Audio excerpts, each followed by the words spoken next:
Okay, guys, I want to start with the calendar for this week. So we are in the week of April 27th to May 1st. You have your week kind of outlined here for you. Review unit video 10A, which is what you're watching right now, is what you start with. And then you have the review guide for Unit 10A, which, if you wanted to, that review guide follows along exactly in order with this video.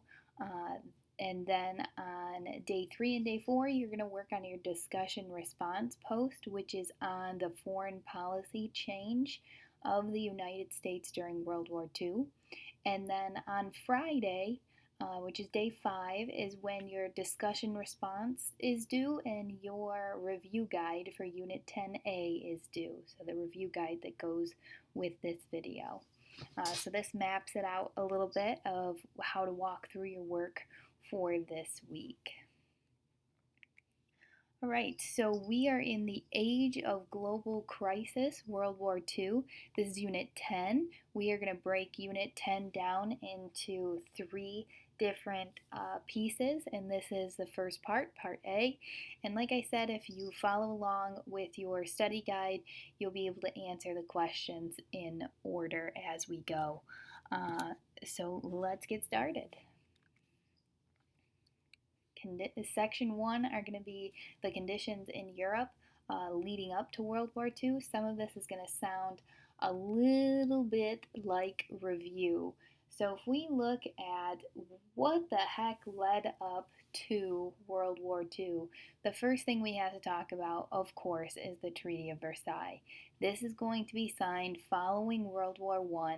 The main countries that kind of dominate that treaty are going to be the United States, Great Britain, and France, the big 3. They're going to be making the decisions of who gets what land where. And some nations are not going to be happy with the decisions that were made in the Treaty of Versailles. Some of those nations, like Japan and Italy, who felt like they deserved more land. Germany, who got stuck with paying for the war, all of those reparations.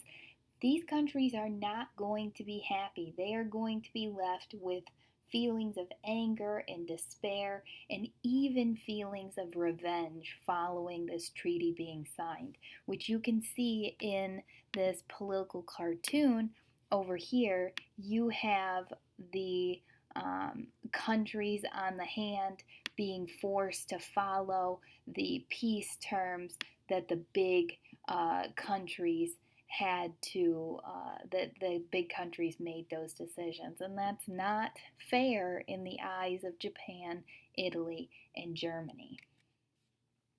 Also, we just talked about the last unit was all about the Depression in the United States. The United States was not the only country that was affected by this depression. We have to start in Europe. Europe was experiencing the same devastation and debt in their country as well. So in Europe, they were in debt to the United States $10 million. And that $10 million of debt comes from World War I, when the United States ramped up all of their production and sent all of those supplies for World War I over for Europe to defeat their enemy. On top of that war debt to the United States, Europe is completely devastated. Remember, the war was mainly fought in Europe. They have to build all back up after the war. Literally build back up all of their cities, all of their homes, all of their farms, and they have to build up their economy. A war just destroys a country's economy, and that's exactly what happened to Europe during World War I. So the United States, having given all of the supplies to Europe to win the war, says, okay, you guys owe us. You need to start paying up. We can turn a blind eye during war because you're fighting, but now the war is over, pay your dues. Because the United States demands their payment, the allies in Europe are going to say to Germany, you've got to pay us those reparations. We have debts to pay too. So if you don't pay us, we can't pay the United States. And everybody's asking for everyone to pay their debts, and there's no money. So this leads to what we know as a global financial crisis. Let's look at this cycle of worldwide depression over here. So we are going to look, it doesn't matter where we start here, but because of World War One, let's start with European nations cannot pay war debts. So what does that cause? That causes European production to plummet because they don't have any money. People in the country don't have any money. Nobody has any money. Nobody can pay anybody. Europeans can't afford American goods. Again, if Europe doesn't have money, why would they be buying from the United States? And if they're not buying from the United States, then the profits in the United States are going to plummet because we're not trading as actively as we could be.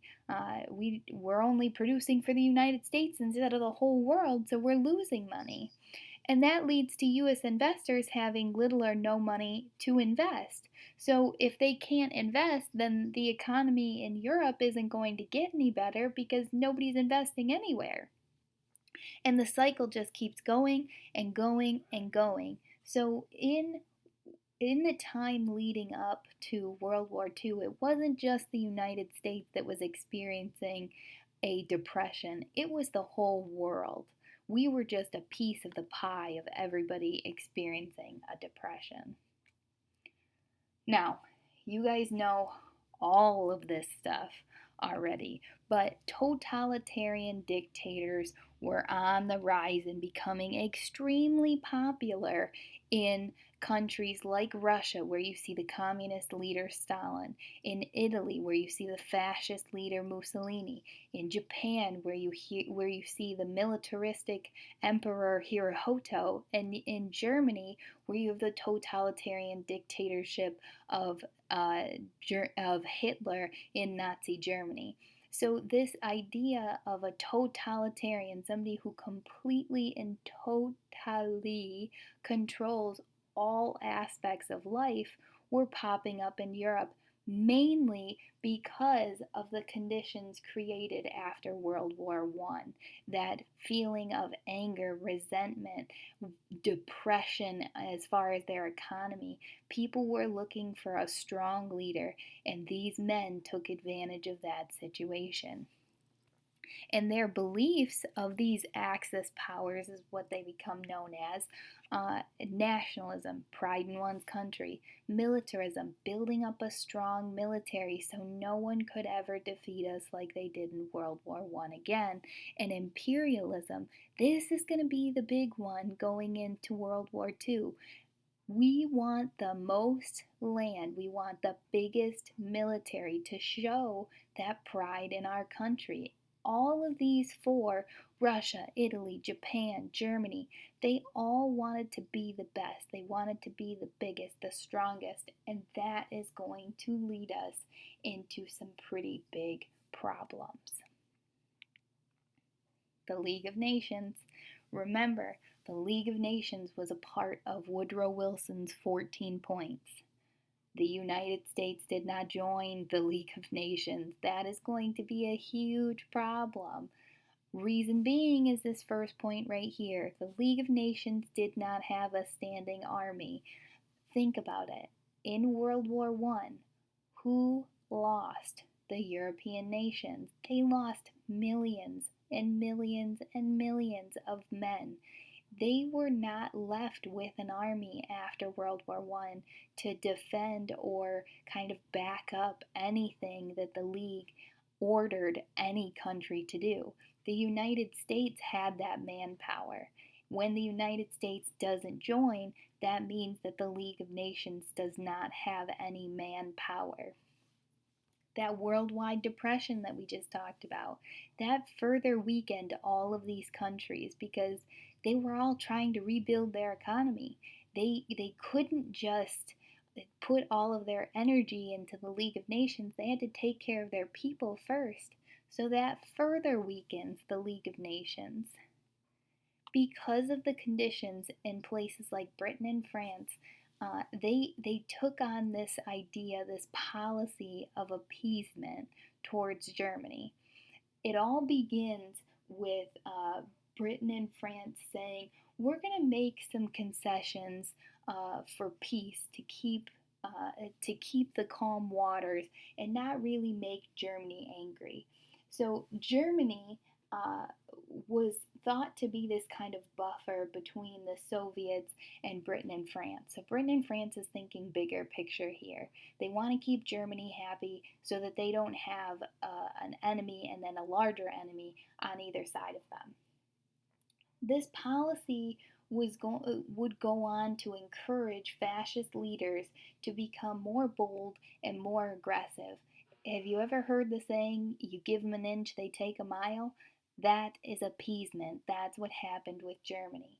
Uh, it, Germany was given the Sudetenland at the Munich conference by Prime Minister Chamberlain because he says that he wanted to preserve peace for our time. Basically, what he's saying is, we don't want to make Germany too angry, so let's give them the Sudetenland and hope that they don't go on to take anything else. Well, that doesn't really work because Hitler, with the Sudetenland, says, okay, they gave us this, why can't we take a little more? And Hitler was told, do not take Poland. Do not try to take Czechoslovakia. Take the Sudetenland, and that's all you get. But it doesn't work. Germany goes on to invade Poland. Britain and France had vowed to protect Poland, but it becomes uh, a declaration of war when Germany invades Poland and then goes on to sign the Nazi Soviet Non Aggression Pact, which is a promise to the Soviets that says, we're going to invade Poland, but we aren't going to invade you. Um, Germany's going to take Poland using blitzkrieg, which is that lightning war, and really illustrates this devastating effect of this new technology that Germany has built up to fight in what becomes World War II. This picture over here, you might recognize the drawing a little bit. This is going to be Dr. Seuss, and it says, ho hum, when he's finished pegging down that last tree, he'll quite likely be tired. That's the idea of appeasement. It won't go further than this. We'll let him have that. And you can see Poland, France, Norway, Greece, all of these other places, and then Germany's working its way through, and hopefully it won't come to the United States, who during this whole time of appeasement is staying isolated, which should be no surprise to anybody. So the US response to World War I.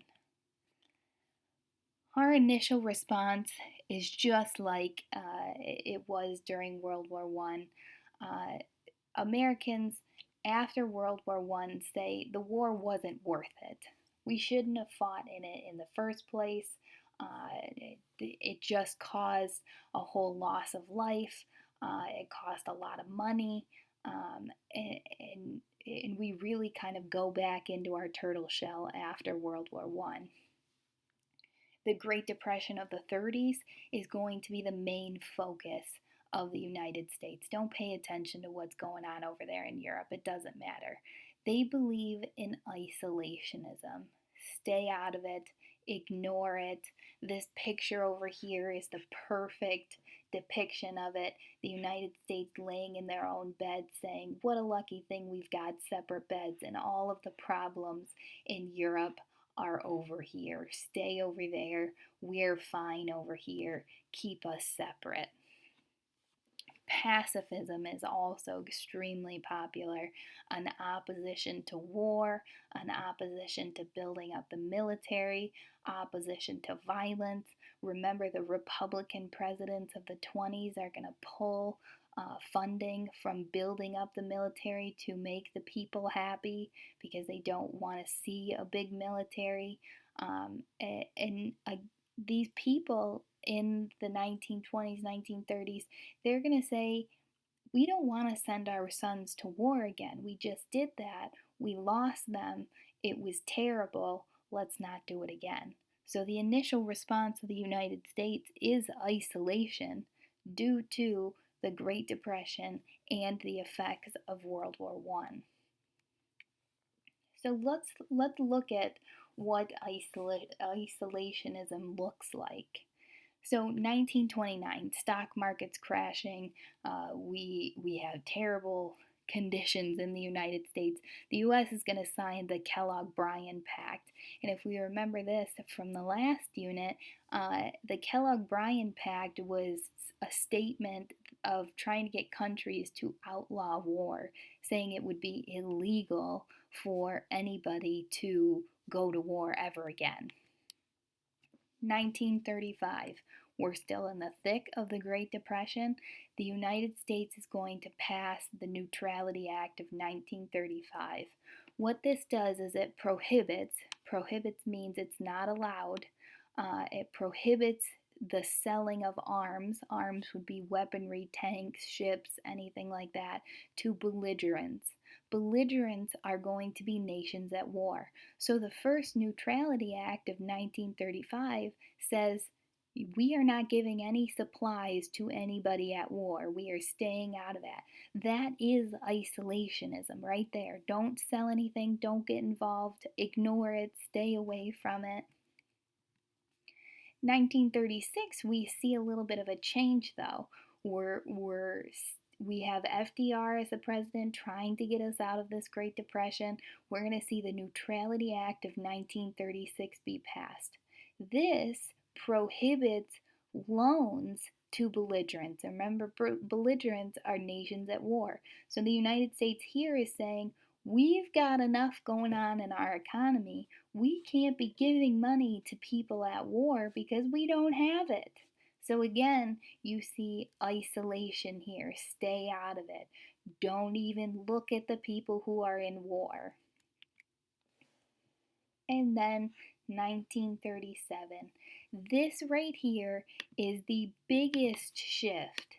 This here is the biggest shift in U.S. foreign policy when it comes to World War II. The Neutrality Act of 1937 is going to become known as cash and carry.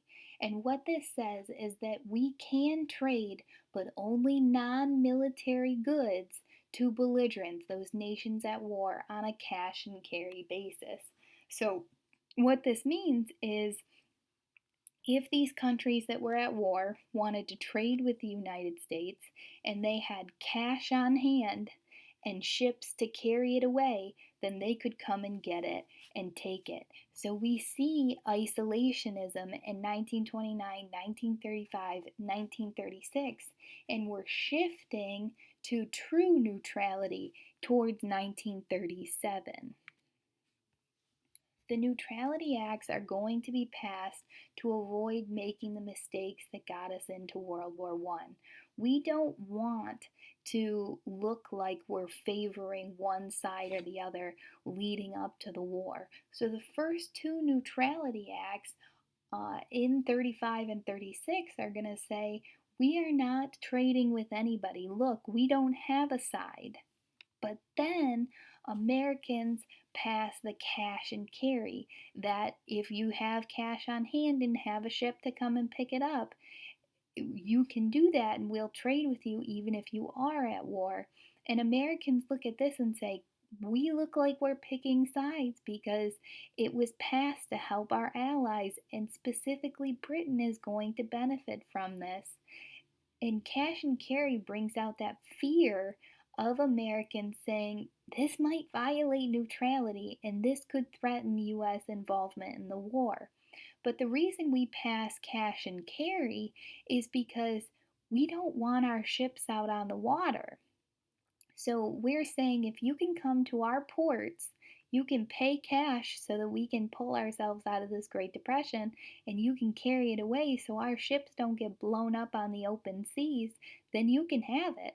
So the government kind of defends that decision by saying the Lusitania won't happen here. Our ships aren't going to be blown up because we're trying to trade with people. They're safe, they're fine. They have to come and get it, and they're paying us up front for it, so that's going to help us. After the fall of France, though, sending aid to Britain began to be seen as a way for the US to stay out of the war, so we take on a whole different view of this. Once France falls, we say, okay, now the war is getting worse. They could come after us. We want to prop up enemies over in Europe to Germany, to Japan, to Italy, to Russia, so that they don't come after us. We kind of essentially are throwing Great Britain into the fire and keeping ourselves out of it at the best that we can over here.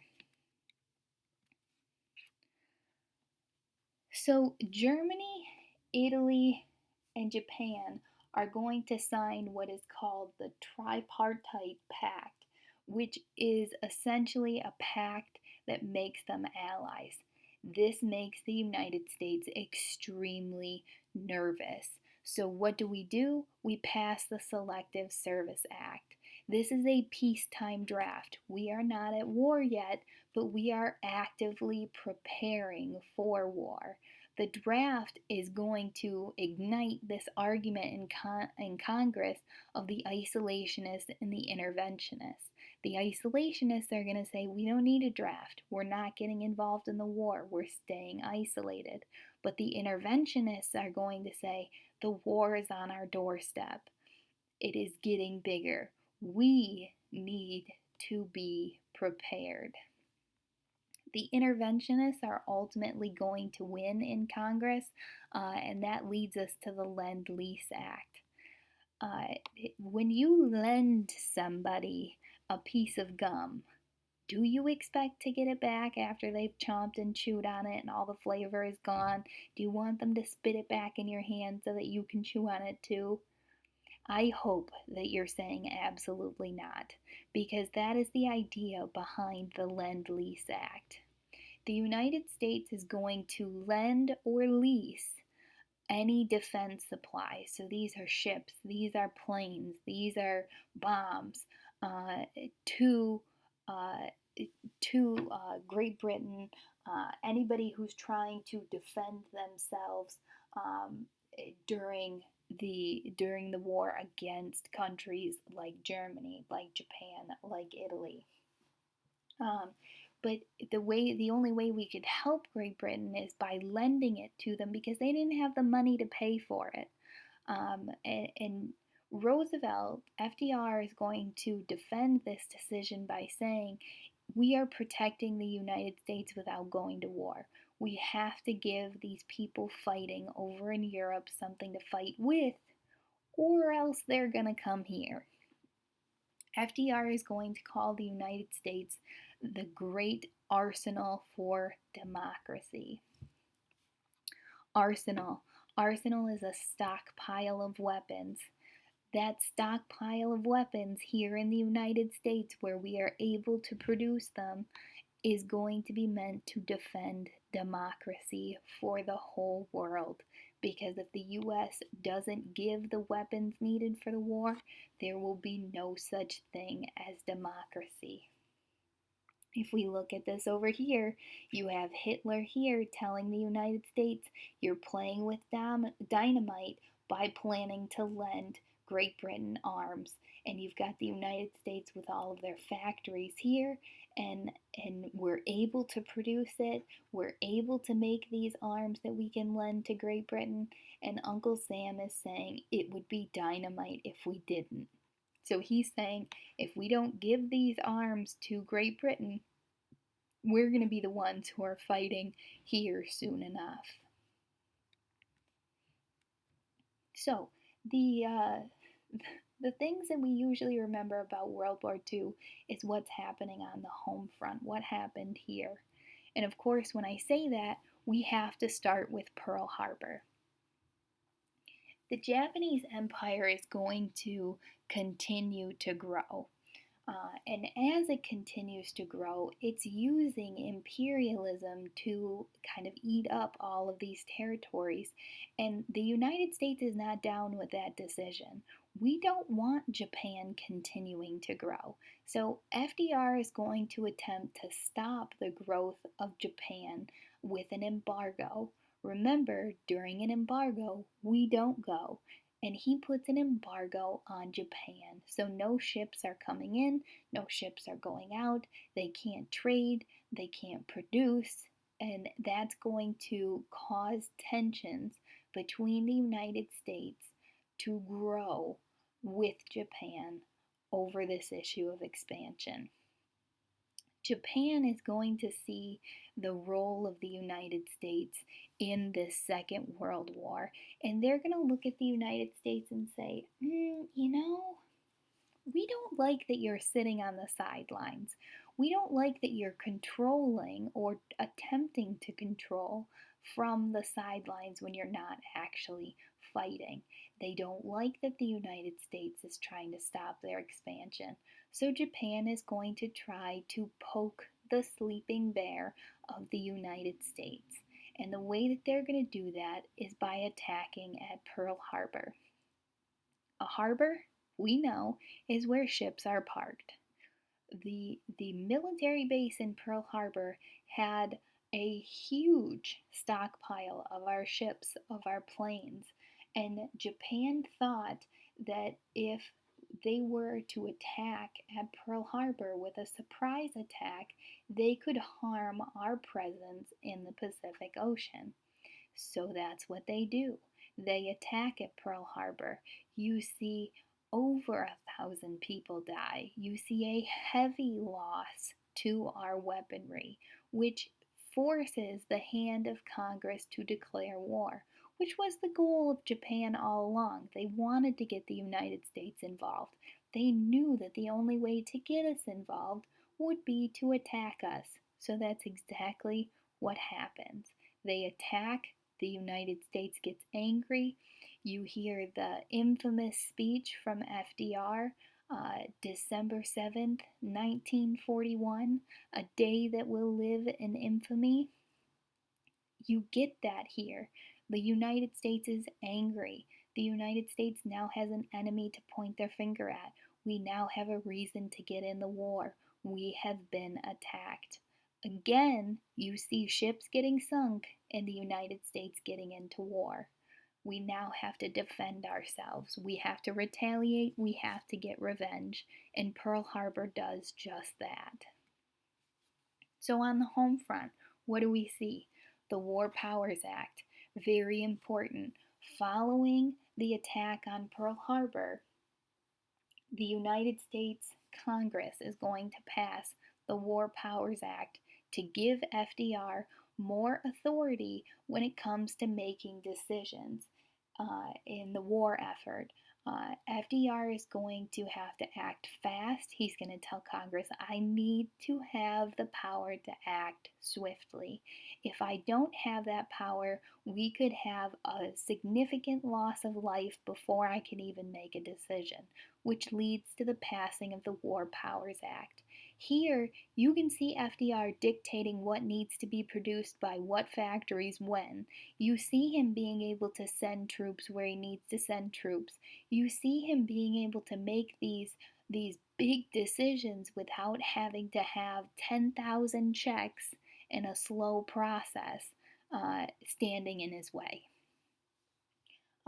You are going to see the peacetime draft got about 1.5 million members. After the attack on Pearl Harbor, after the war starts to grow and grow and grow, that number is going to go up to 12 million at war's end. 12 million people who sign up to fight in the war. Because of this, the draft is going to create a labor shortage. Remember, the men who are working in the factories, when they go to war, somebody has to fill in for them. The US is going to wage this idea you can either work or fight. Those are the two options that you have. You work in the factories and you produce what we need to fight the war, or you actually go and fight. But every American is going to have to do their part.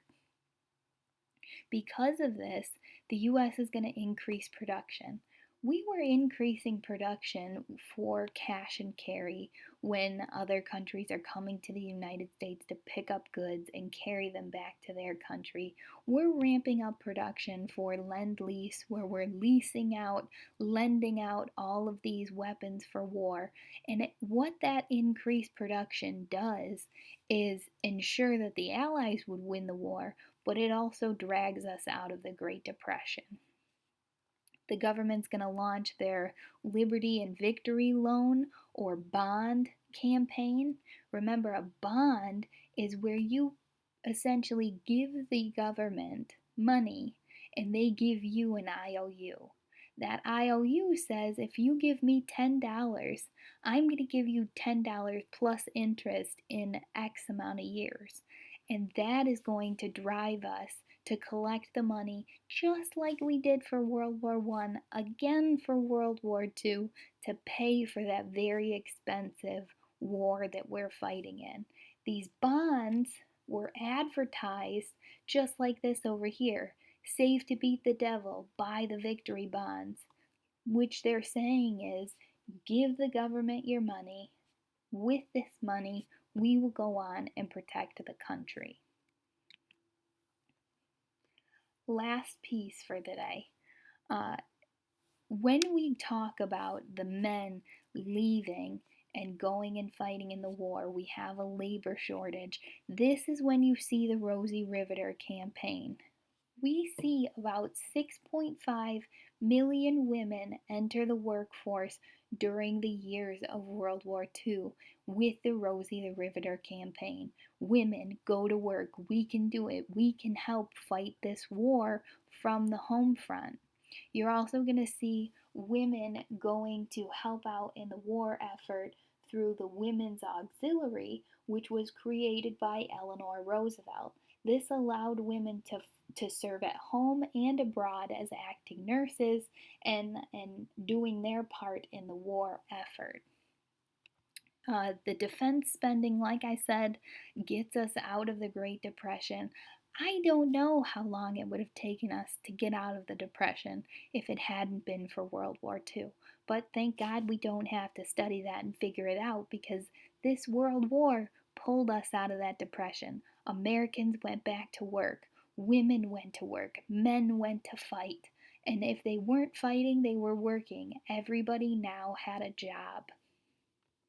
We are going to use rationing during World War II. This is where you see the books of stamps that say how many each family can buy of these key items to conserve in order to send to the war. Backyard gardens, those victory gardens, we're going to use those again, just like we saw in World War I. Grow your vegetables at home. So what we don't use for the store can be sent for the war. Do your part. Production of consumer goods were stopped. You know, in the 1920s, we talked about the vacuums and the irons and the refrigerators and the washing machines and the dryers. All of that kind of stuff stops because during war, all of those factories under the War Powers Act are going to be pushed to make what we need to fight the war. They're going to be pushed to make bullets, bombs, planes, ships, tanks. We don't need washing machines right now.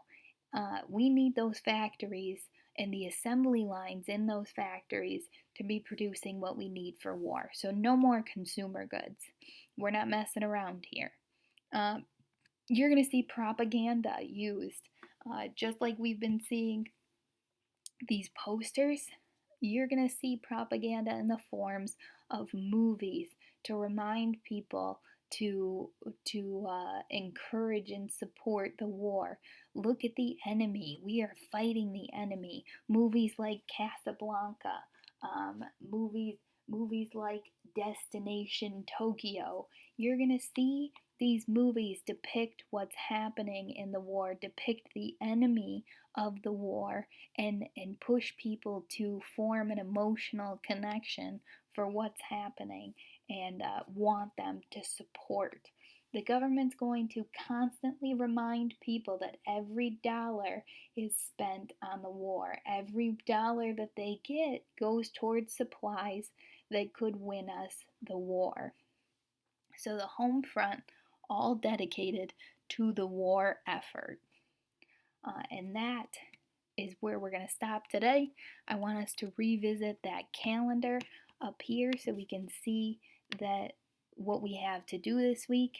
Review video unit 10A, that's what we're doing right now.